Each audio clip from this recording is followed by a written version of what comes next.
other disciplines, from other scholars, from unexpected places, you know, creating that republic of letters that Maidesh was so passionate about.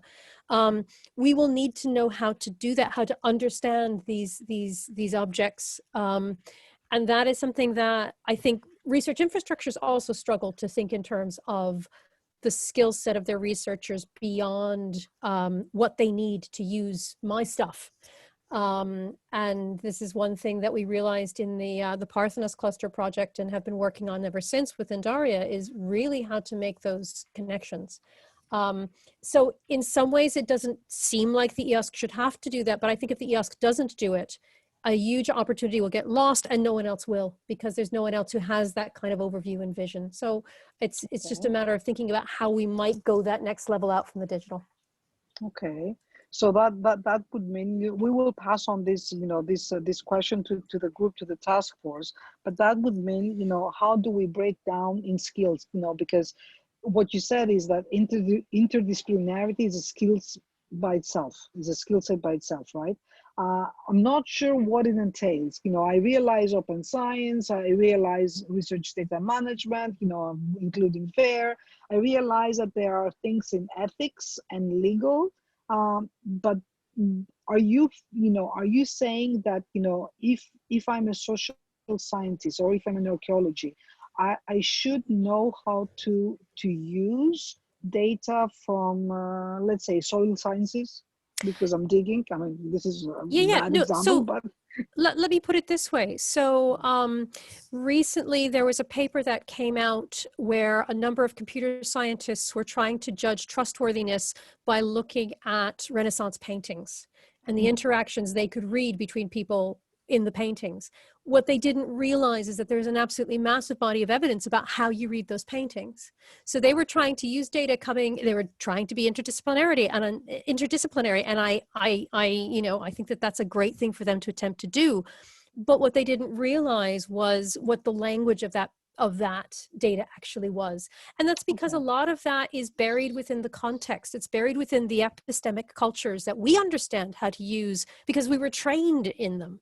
But until you actually have first the awareness and the toolkit to kind of say, okay, these are the 5 things I need to know about how this data was collected. I mean, I don't know, it was collected with one kind of widget instead of another kind of widget. Maybe that makes a big difference, or maybe it doesn't. I wouldn't have the skill set to know, but we don't necessarily capture that information because it's so baked into the way we formulate research questions and formulate our disciplines. So I would say that there's a lot we could do to try and develop these kinds of generic skill sets that would allow people to understand their own discipline and understand other disciplines they might be interacting with, and perhaps capture some of that contextual information in a different way than we do now, simply because this discussion is quite, it's still largely in development, I think.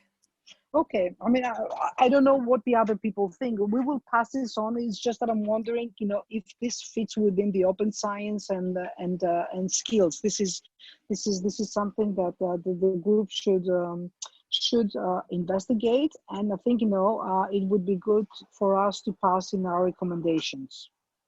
Okay.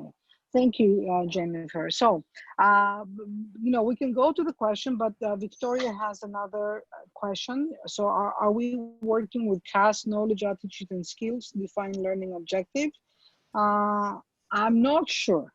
We, you know, this is we may, you know, this is not a terminology that we use.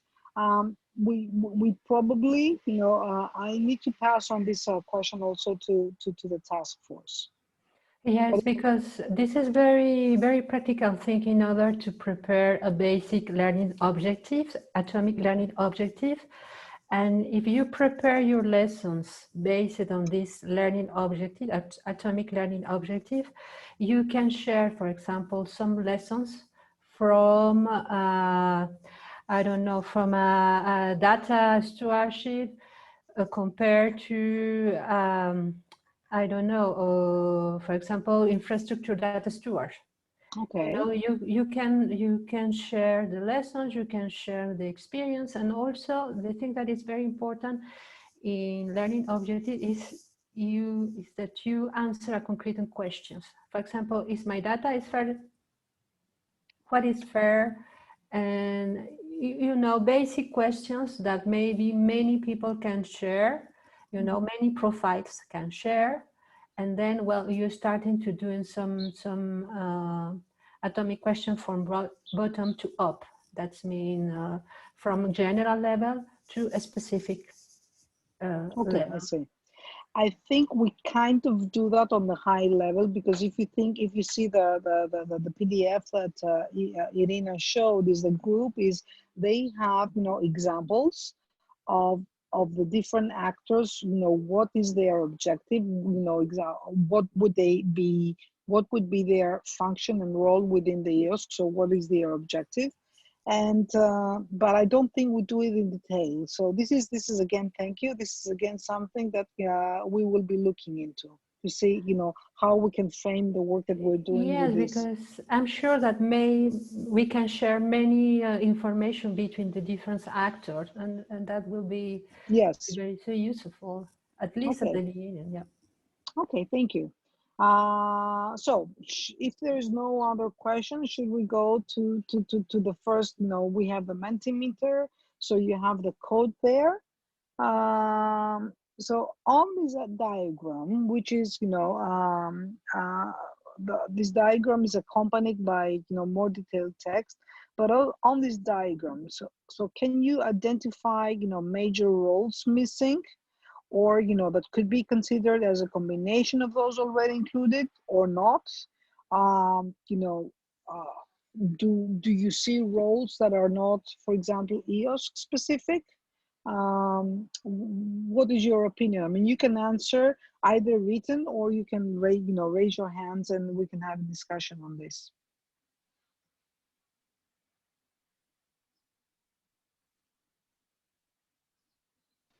We can go to the second question, where we list all those actors which are related to research infrastructures, and maybe that would be easier. And then we can go back to this question if there is no immediate reaction.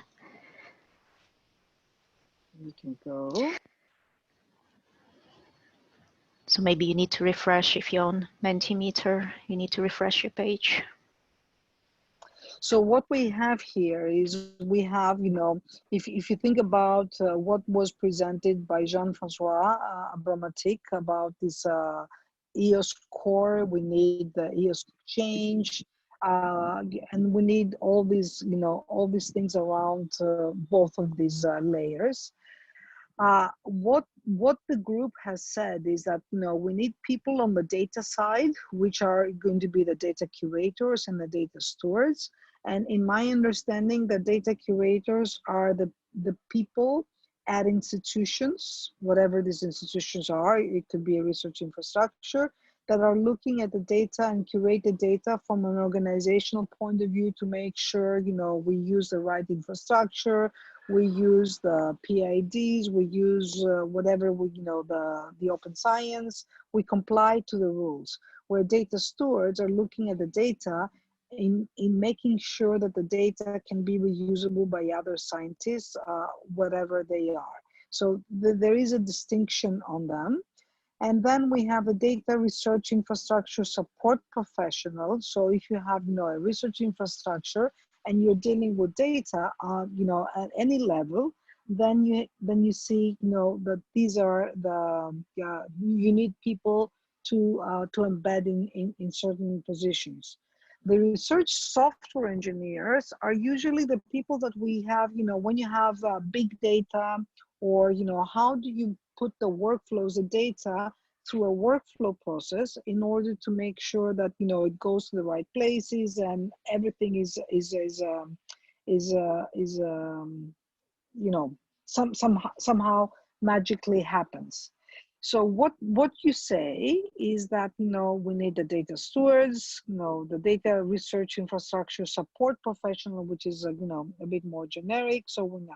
So somebody, I don't know how many people have said other. What would that be? You know, what would the other be? Because if it's other, we're missing something. So I picked other. To me, the researchers are not on here. Yeah, Ah, that's something that we haven't explained, sorry. So we removed researchers, we removed policymakers, and we removed citizens because we wanted to look at the needs of your organizations, and by your organizations we meant research infrastructures. So we sort of assumed that researchers were there, but we didn't explicitly mention them. Sorry about that. I mean, researchers that we need to educate researchers goes without saying, right? But And they are in the full diagram.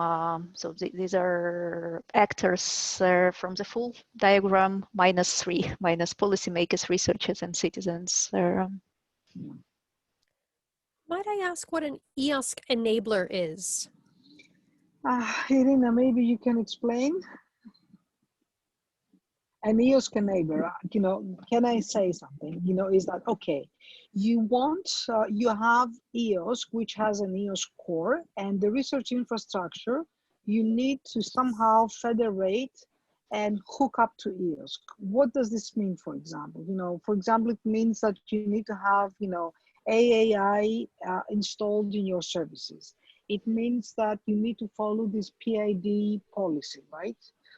It means that, you know, if there are some crosswalks between metadata, you have to do, you know, you have to do this. So these are the people that you need to have, you know, maybe it doesn't have to be individual people, you know, like one full-time person, but do you need this kind of people in order to make sure that, you know, whatever you do, you just hook up to EOSC, your services to EOSC, you use the compliance rules, you use the services, you use the standards and all these things.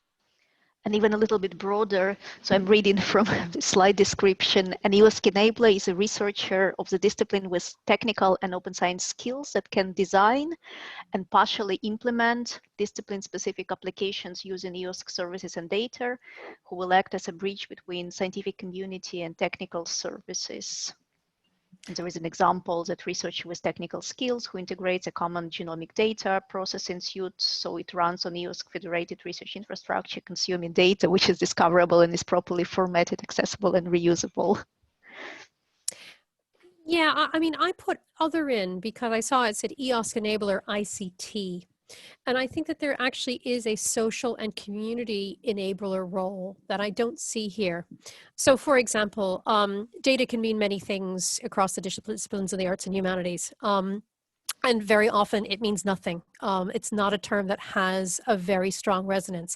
And yet many of the tools and services and workflows that will be available through the EOSC will be very relevant for many researchers, but they need to have the language of the infrastructure translated into the language of the discipline. Otherwise, they're simply going to assume it's irrelevant for them.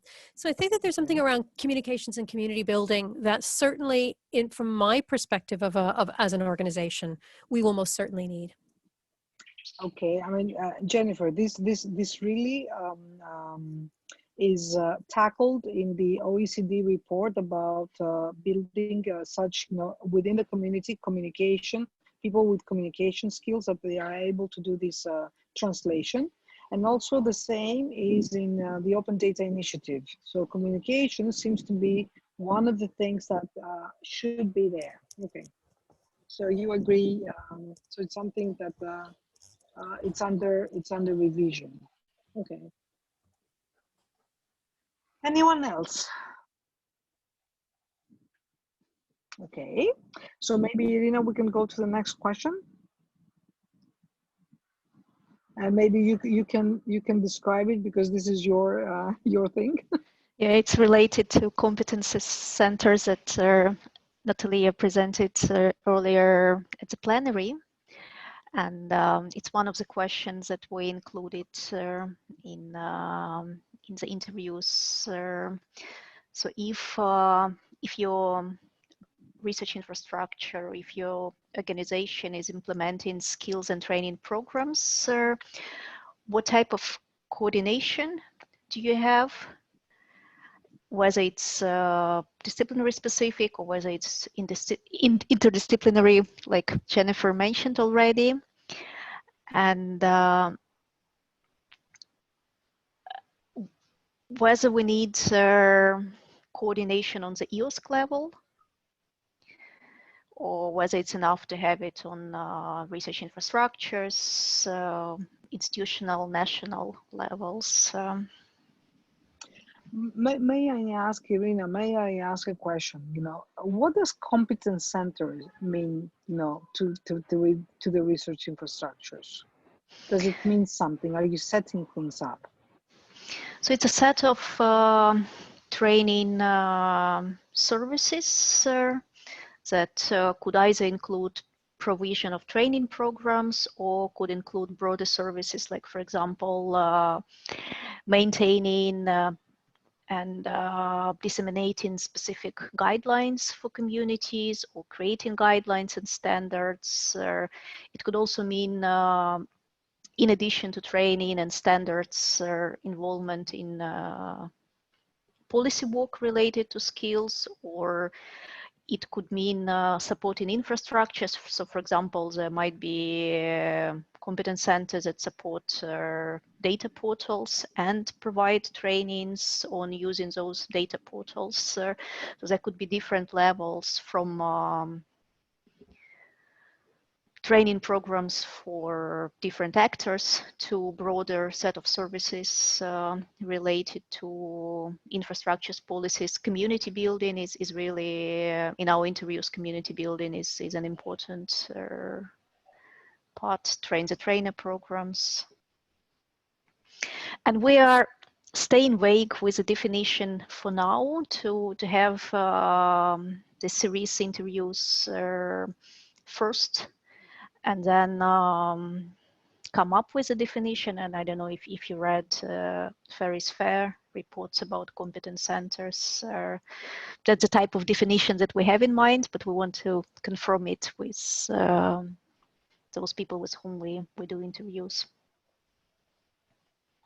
Okay, so we have, thank you, Irina. So we have, you know, one response saying, you know, that the coordination, if any, okay, so platform for finding and building collaboration between related RIs with a larger field that have common training targets. So that could mean something, you know, that is already, you know, something like what the cluster projects are doing, or, you know, maybe something broader than that.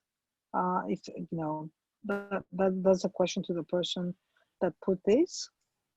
Yes, exactly. So I'm coming from the EOSC Life perspective, okay, and that's where we have had quite some good experiences with sort of RIs that are doing related work, working together on training materials. Okay. How about RIs, you know, when we talk about horizontal things like interdisciplinarity that Jennifer said, or open science, or, you know, research data management processes in general, or legal things, you know, do you foresee that, you know, you need cross-RI, you know, not similar, but cross-RI coordination? Or, I mean, should EOSC facilitate any of this or not? Or is it, you know, RI and my only, you know, my neighboring RIs?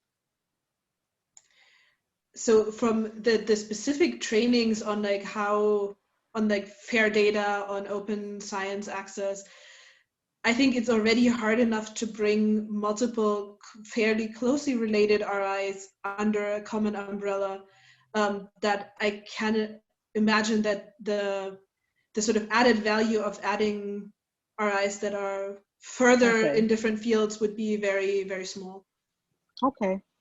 Thank you. Any other views on that? So, so we have that. Yeah, go ahead. Yes, and put it in Elixir. The level of regional infrastructure work pretty well. In fact, I think it's well, you're talking about data, but data will be very broad issue, isn't it? For example, we're working with, even in biological science, for example, it's not the same thing if you're working at, for example, marine metagenomic or plants, and if you're working on clinical issues or courts or medical data, that will be very different.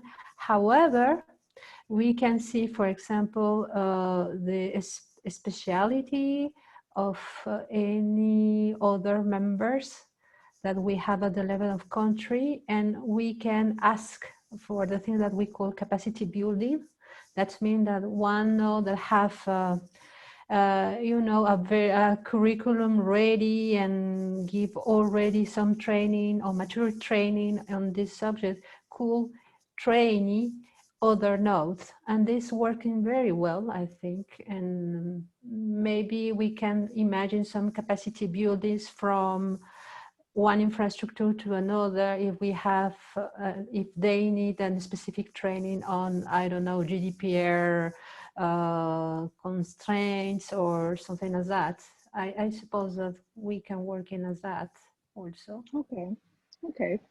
So may I ask, the research infrastructure representatives is here. I know, for example, that Vaso Kalaidze from LIBER is here. So LIBER is the Association of Libraries, Academic Libraries in Europe.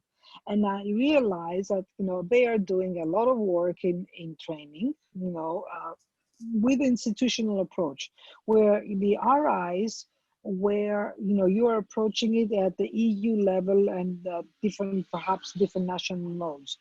Do you see any type of coordination between what is happening at the actual universities with researchers that they are using the library, they are using the research infrastructure?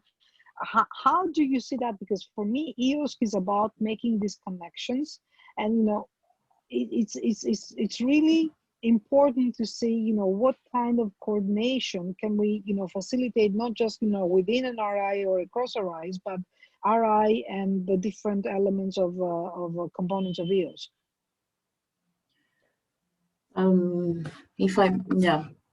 Well, at LIBER, well, of course, we cannot take credit for the trainings that happen in member institutions. The trainings that we do are across institutions, so our working groups are providing trainings.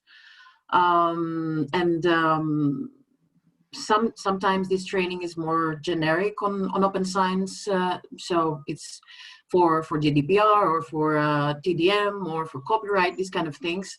Sometimes is more targeted. So what I see here as coordination does not apply that much to this. It would be good if this material could go into the EOSC portal and there could be somehow like a way to communicate within different communities, but I mostly see this EOSC coordination from the side of the SHOC project, let's say. So not that much from the side of the LIBER community, but from a more wearing a different hat. For example, reading this question, I think that it would make sense for EOSC to coordinate the different training communities that come from different projects, for example, at some point, because the projects will end. And then you have specific tools or platforms or communities built that you need someone to take over coordination there. So for example, at SHOC, we have built the SSH training community. It's working well together. People are starting to having this feeling of a community, but these trainers, it would be good to be able to link to other trainers from different communities, for example, from different disciplines, different domains. That's where I see a coordination. Okay. Any other views? Link trainers. Okay. And I say that because the role of librarians is a little bit in between. So you can have them as you can have them as end users, but you also have them a little bit as mediators. So for example, when a researcher wants to go to the EOSC portal for when a researcher wants to use a service, either they know already which service they're going to use, or someone has to show them around to show them what the EOSC portal is about, what kind of services are available, be able to act a little bit as a, as an enabler, let's say, but like from the communication aspect that was mentioned earlier. Okay. Apart from the technical one, of course, that is already included in the diagram. Okay, let me just put this. Okay, the link trainers. Okay. Somebody else who would like to speak, or should we go to the next question? I think we have two more questions, right, Irina, or one more? One more about catalogs. Okay. Okay. Okay, let's go to the catalogs. Okay, so it seems that, just to put the context, it seems to us that everyone is building catalogs, research infrastructures, e-infrastructures. Now EOSC is set out to build an overarching catalog. Maybe it doesn't have to be with original material, but it could be a meta catalog.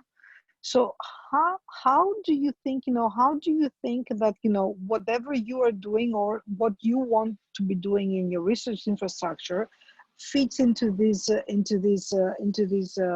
whole scheme, and what are the specific needs? For example, when we're building, we have learning material, and then one of the things that now we are all trying, even with an open air, is that we're trying to do is to get these learning objectives and paths, and make courses, be more innovative than just downloading a material and be done with it.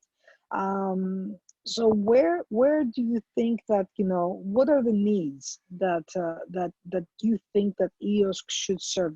What would be the recommendations? Because this group is talking, as I said in the presentation, is talking about the technical standards, but it's also talking about, the crosswalks, how can we envision these crosswalks between different training material through learning objectives and learning paths. We need to translate the language, so what, even in Parthenos, for example, that Jennifer said, one community has different terminology than the other community. And where does EOS come into, what would be the recommendations taking into account your needs? By different categories, okay, topic, subject, area, focus, length, level. How about quality? Is quality, quality assurance, or, I'm not touching the word certification, but quality, are there any things about quality in training catalogs and training material? Yeah, so I think that's exactly what I meant with the point that just came up from me, which is including some sort of evaluation of like the learning experiences that people have had with this, so learning outcome successes, or like trainer experiences where people have used that material, and how they found it to be customizable or to be usable for their specific course. Okay, and that could be, for example, through rating, or through, would it be, how would you envision this evaluation? So I think ideally having a rating system is great, but normally I would like to have something that's more than just a 4 out of 5 stars thing, because that can mean a lot of different things. But having text descriptions would be having people actually write their experiences, even if it's a fairly brief thing. I think that would be useful. Okay. Yeah, we're discussing some kind of review or peer review of the courses, or feedback on the courses that might be helpful to other trainers if they want to do those trainings again. Yes, another thing is, for example, some catalogs become obsolete very, very it's very common to see that. And then, well, I suppose that we have to thinking about sustainability of catalogs, because it's a big issue. It's you have to manual curate, and sometimes even if something is automated, we need to take care on this. Otherwise, most part of the material is not appropriate. Okay. So what our group is here to say is that probably we're not here to impose any quality metrics, but what we could recommend, for example, is that this needs to be investigated through some coordination actions. Actions not necessarily the coordination actions of the commission, but getting the community together to agree upon some specific mechanisms. And for me, somebody says, no stars rating, please, but usefulness survey with motivation instead. And I was wondering, for example, should we look into what industrial platforms or are doing on their material? I mean, I know that there are many, if you think of, for example, Microsoft, they have all the certification courses. If you think the Coursera, if you think all of these, they have all these things. And, are we learning from them, or are we reinventing, does anyone from the community, of the research infrastructures has seen into what is happening out there? Cecilia here from the Electra Synchrotron. Can I say something? Yes, please. It's me who wrote no stars rating. Okay. It's a bit of outing, but I mean, I would welcome some more standardized way of evaluating, but in our research infrastructure, we have every time we have a course, which during the lockdown, it was online for most courses, be it an internal safety one or a training on Zoom or a Horizon Europe training by a national agency, we have to feel it's just three questions: evaluation of the course. So like the teacher, the material, and what it has brought to you. I mean, did it advance your knowledge? Will it be useful? And you have to rate it from 1 to 5 or 0 to 5 or whatever. This would be it is almost as quick as making a stars rating, but it gives more feedback for the course itself. Okay. I mean, universities, they do have this rating kind of, in courses. And if you think of, for example, Booking or Airbnb, you just do not give a star, but you break down. So what you think is, not just a star, but, something more advanced. And of course, something that can have meaningful. I wanted to ask a question here is, sustainability. Okay.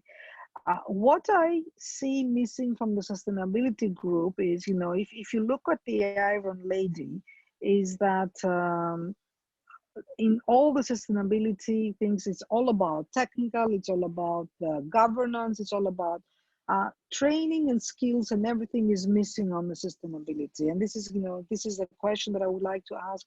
It came up to my mind while I was attending the sustainability breakout today. What do you think about EOSC sustainability, and the governance and the funding models and everything? Where does the training thing come into? Do you have any ideas? Can you give one small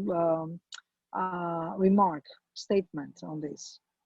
Should we consider training as part of the sustainability? Not, it doesn't have to do anything with it. How do you see that?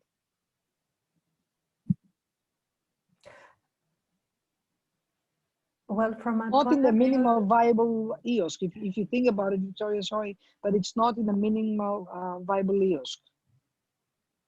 Go ahead.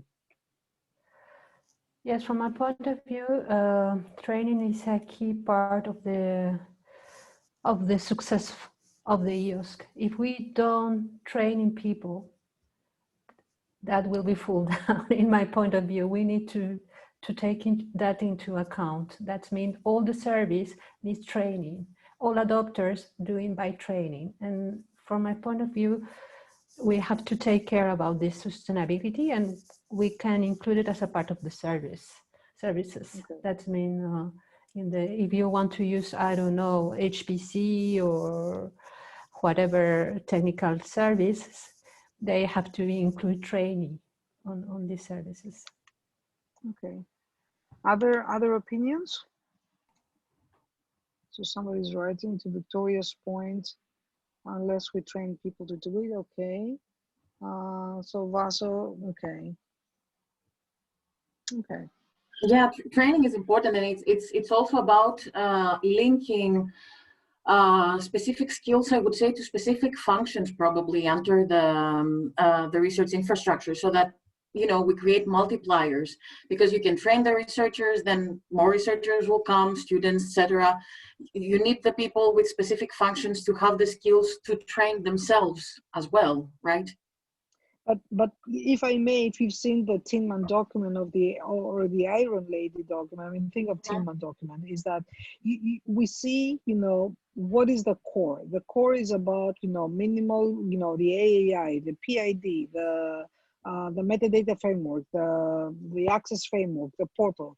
So they say that this is part of the core, and then the exchange comes, and the exchange is hooking up services. And in all of this, training is missing. And what is important to think of here, because this is not clear in my mind also, is that, in the core,